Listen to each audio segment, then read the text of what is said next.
tonight.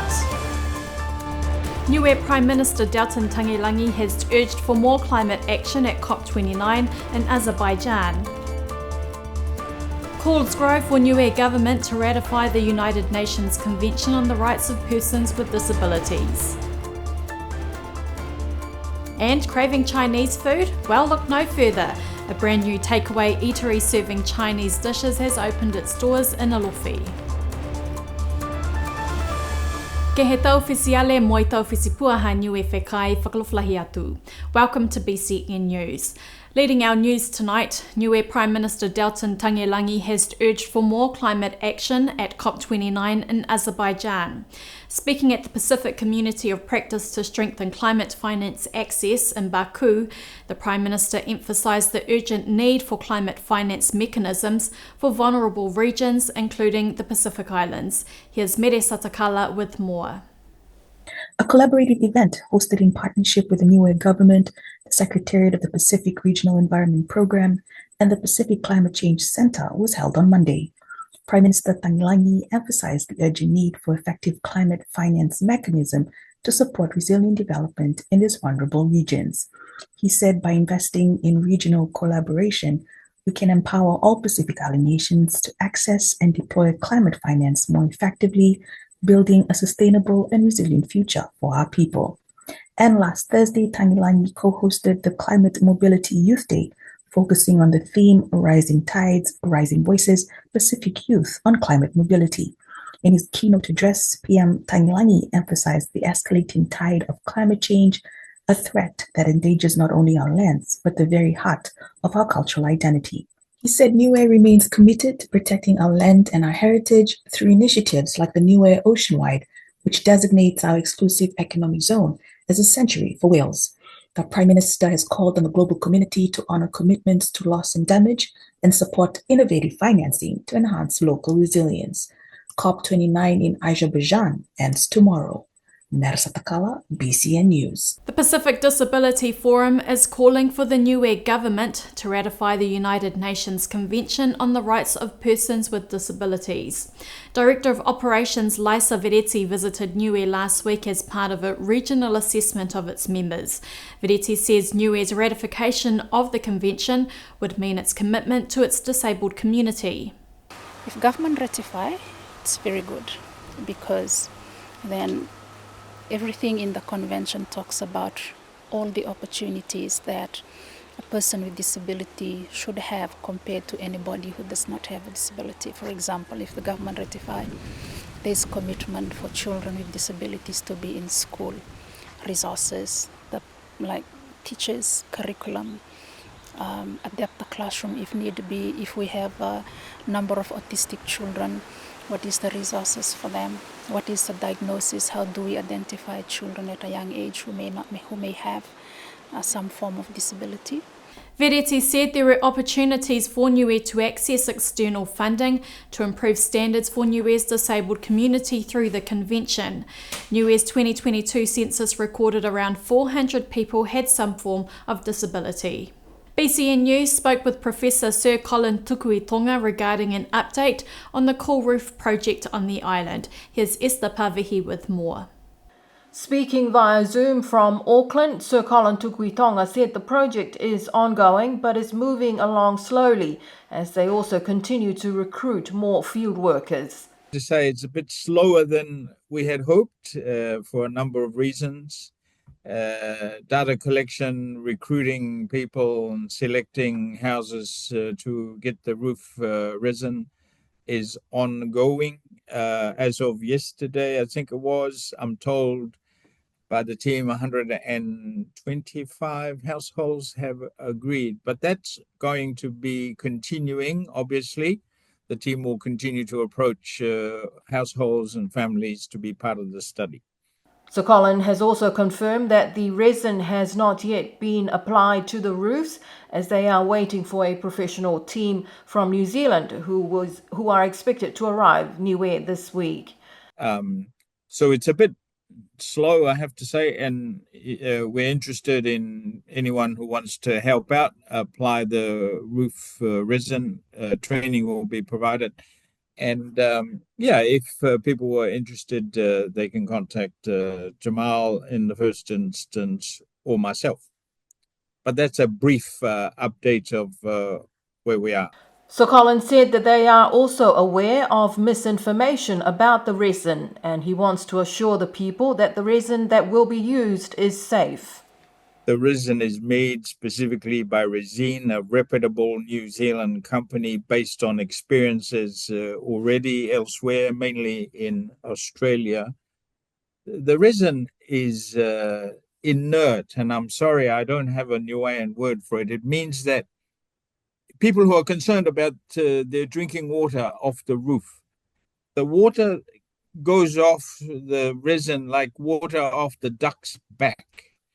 It doesn't mix with the resin, so it can't possibly have an impact on water. But I understand the concerns that people have, and I'm told there's even some rumors going on about how unsafe the resin is. It's unfortunate, and if people want more information, we're happy to share it. But from what we have and the experiences from elsewhere, the resin is safe. People shouldn't be concerned about that. But if they want more information, as I say, we're happy to do that. The advice on once your roof is got the resin on, the advice is if for the first rains when it comes, that people disconnect the downpipes, not because the resin is unsafe, but because there will be dust and bird poo and leaves and all of that kind of stuff on the roof. Just like they've always done on the island when I was a kid. When we've had a long period of sunny, dry spell, no water, it becomes very dry, very dusty. And the advice that we used to give from the health department was when it starts to rain, disconnect it for an hour or so, let all the first water run off, and then reconnect so that you get clean water. Same thing on this case. It's not because the resin is unsafe, it's because to protect people's drinking water from the dust and so on, and maybe some material left from because our team will clean the roofs, and so some rust might get into the gutter, for example. So that's the advice. Meanwhile, the field workers are still collecting data and will continue with recruitment of more field workers. If anyone is interested in joining the group of researchers for this project, to contact the team before the end of this month.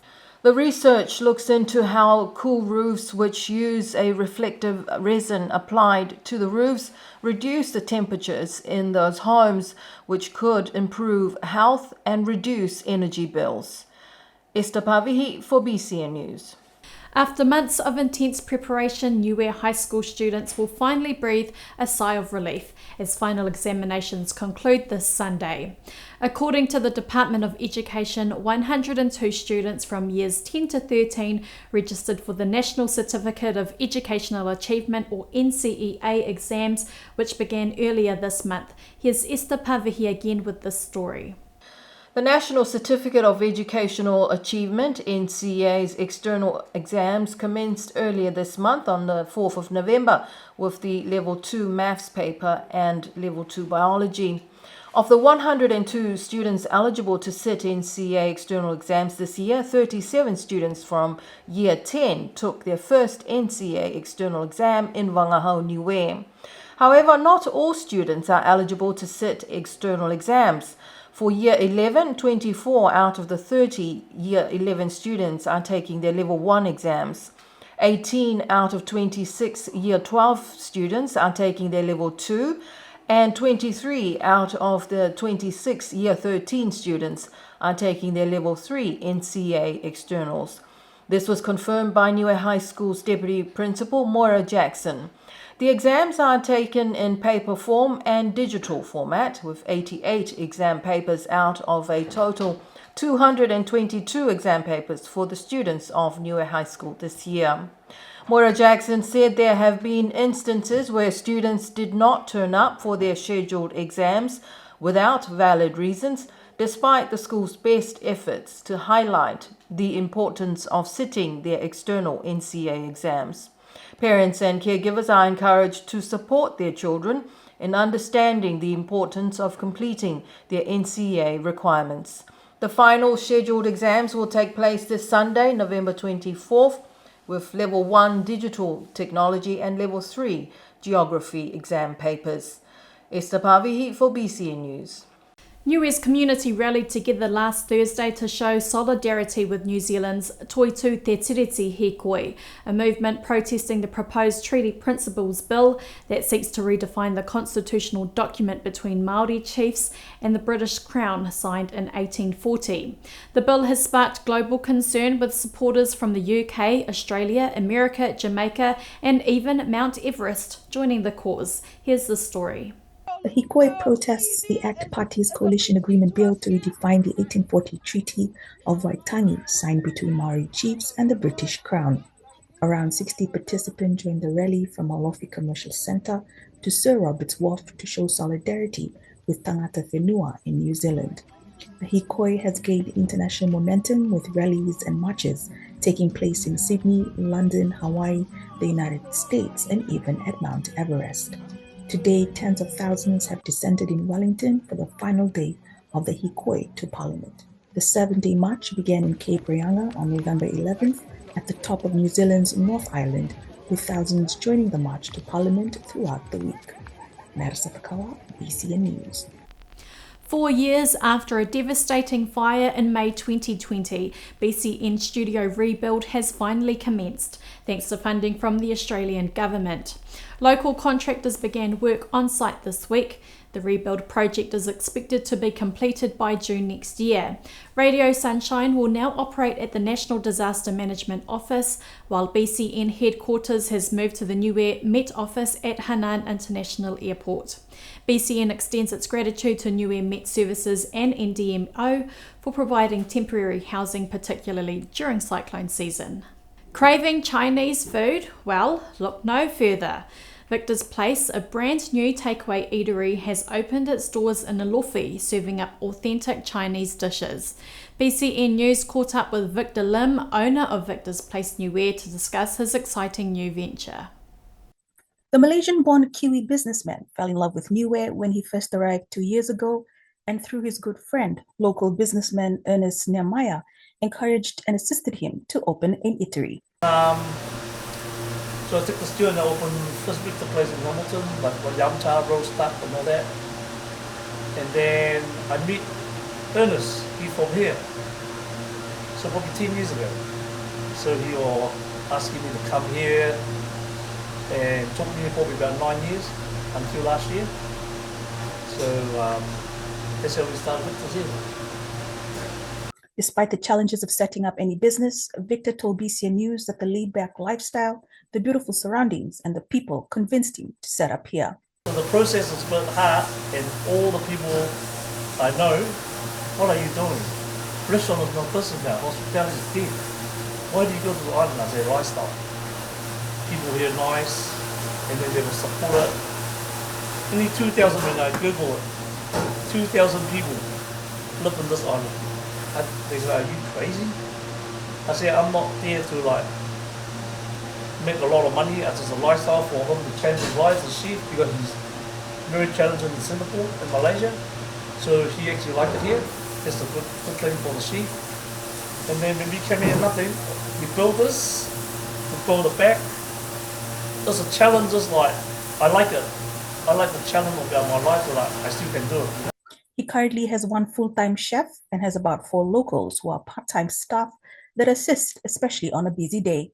Their beef black bean sauce dish is a current favorite amongst the locals, and he shares the various cuisines they offer.